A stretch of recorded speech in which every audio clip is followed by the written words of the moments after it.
Bagi MUI, halal itu punya mereka. Bahkan kalau perlu, kulkas pun dilabeli halal supaya semakin banyak pendapatan. Saya penasaran, berani nggak sih MUI kasih label haram untuk ustadz-ustadz seleb yang ceramahnya berpotensi merusak kerukunan beragama? Jelas tidak berani, karena takut diprotes dan didemo oleh makhluk astral yang katanya jumlahnya belasan juta kalau kumpul di Monas saja. Dan seperti kata Gus Mus, MUI itu makhluk apa?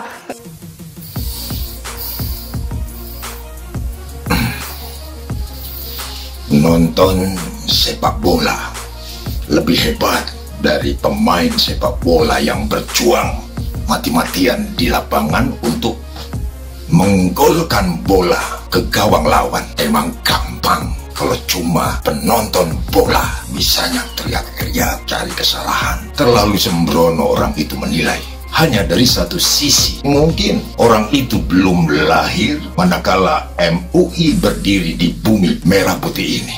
Sukanya menari di atas kesalahan orang lain. MUI sebuah lembaga besar, punya sejarah panjang, dan apakah tak terpikir oleh orang itu bahwa ada sesepuh tajir, punya segalanya, tidak sombong, dermawan, sang mualaf, pengusaha, agamis, patriotis, dan begitu cintanya kepada MUI. Beliau bukan hanya memberikan fasilitas hotel bintang 5 untuk segala kegiatan MUI, bahkan saking cintanya kepada MUI,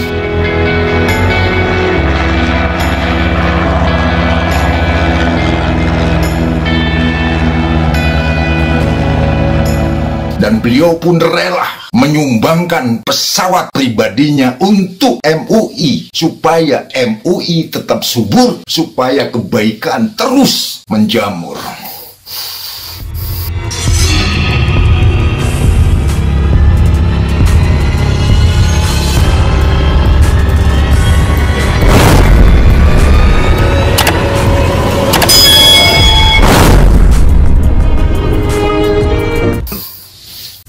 Assalamualaikum warahmatullahi wabarakatuh. Salam sejahtera, salam Om Swastiastu, nama budaya, salam kebajikan.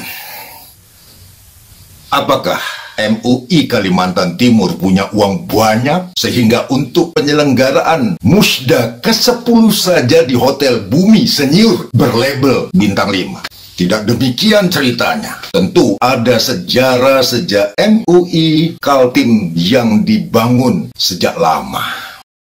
Berbicara tentang MUI di Kaltim, terlihat begitu terhormat menggelar musda ke-10 di Hotel Bintang 5. Tentu ada cerita istimewa di baliknya. Berkaitan erat dengan pengusaha kondang yang punya moto makin peduli, makin berarti demi MUI. Tetap memancangkan bendera rahmatan lil alamin. Dialah Bapak Haji Muhammad Yos Sutomo, dan saya menyebutnya Abah Yos. Kepedulian Abah Yos terhadap MUI boleh dikatakan seiring kemualafannya sejak usia 27 tahun, serta semangat juang Cheng Ho yang tertanam di dadanya, sehingga apapun yang dibutuhkan dia siap berkorban demi MUI. Bukan buat pamer, tapi demi siar ikhtibar. Sekalipun Abah Yos Sutomo termasuk dalam daftar urutan ke-93 orang terkaya di Indonesia, tapi tidak membuatnya mentang-mentang, tidak sembrono, tetap berlaku yang namanya filsafat Jawa. Ojo dume, ojo rumongso, tetap andap asor. Mangan, orang mangan, ngumpul tepos liro. Itulah sikap Abah Yos Sutomo, mengutamakan kemaslahatan. Dan katanya lagi, buat apa kamu kaya, buat apa pangkat, jika kekayaan, jika pangkat atau jabatan tidak ridho ikut kamu. Pada intinya Abah Yos Sutomo tak pernah ambil pusing, sekalipun di dalam tubuh MUI sedang terjadi pergolakan besar. Suka tidak suka, benci tapi rindu, apalah istilahnya yang diberikan sebagian masyarakat kepada MUI, menurutnya sangat sederhana. Setiap hutan ada ularnya, ada lalat, ada lebah. Yang dibutuhkan oleh MUI tetaplah di dalam organisasi yang besar itu masih banyak lebah-lebah yang bermanfaat. Biarkan lalat tetap ada, tapi bukan di ruang tamu, tapi tempatnya di samping rumah saja. Itu menurut Abah Yos. Sejarah MUI menurut Abah Yos Sutomo teramat besar dan hebat sejak tanggal 25 Juli 1975 sudah berdiri, bahkan diawali oleh kepemimpinan seorang tokoh legendaris, Buya Hamka, yang dikenal penyabar, mengerti, paham, sekalipun pernah dipenjarakan, tapi beliau tidak pernah marah, dendam, sakit hati kepada Bung Karno. Bahkan Buya Hamka pun tetap memimpin doa atas kepulangan Bung Karno ke rahmatullah.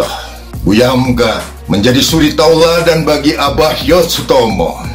Itulah persoalannya, bahwa Buya Hamka menjadi suri tauladan bagi Abah Yos Sutomo, membuat dia begitu yakin tentang keislaman, begitu yakin dengan kekuatan rahmatan lil alamin.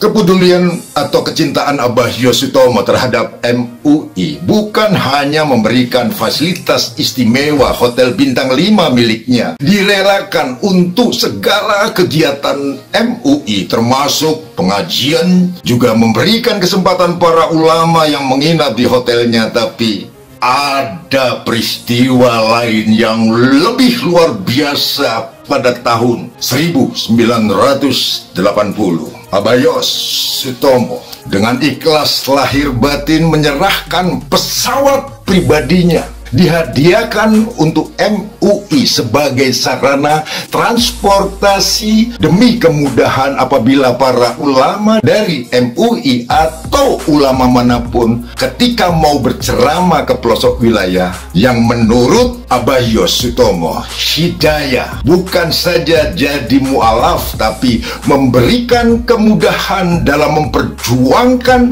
rahmatan lil alamin. Itulah hidayah yang paling istimewa dan tingkat dewa.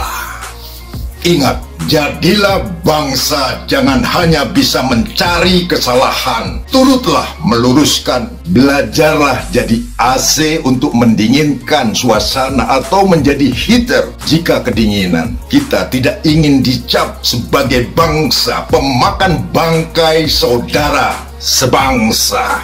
Salam hormat buat Abah Yos Sutomo. Salam kebangsaan. Salam hormat pula buat Bapak Irsan Nur, Gubernur Kalimantan Timur. Selamat dan sukses atas penyelenggaraan Musda yang diselenggarakan di Hotel Bumi Senyur, Samarinda, Kalimantan Timur. Dan selamat serta sukses pula atas terpilihnya Bapak Kiai Haji Muhammad Rashid sebagai Ketua MUI terpilih periode 2021-2026.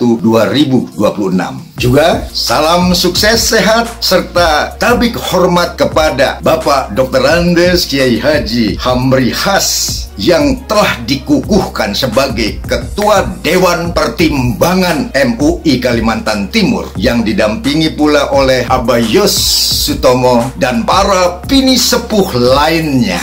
Dalam perjalanannya, Majelis Ulama Indonesia telah menjadi tenda besar umat Islam sebagai Khadimul Ummah, sebagai pelayan umat, dengan komitmen dan peran yang telah teruji dalam membimbing, membina, dan mengayomi umat Islam dimanapun berada. Pemerintah mendukung penuh ikhtiar MUI dalam mewujudkan Islam rahmatan lil alamin. Wassalamualaikum warahmatullahi wabarakatuh.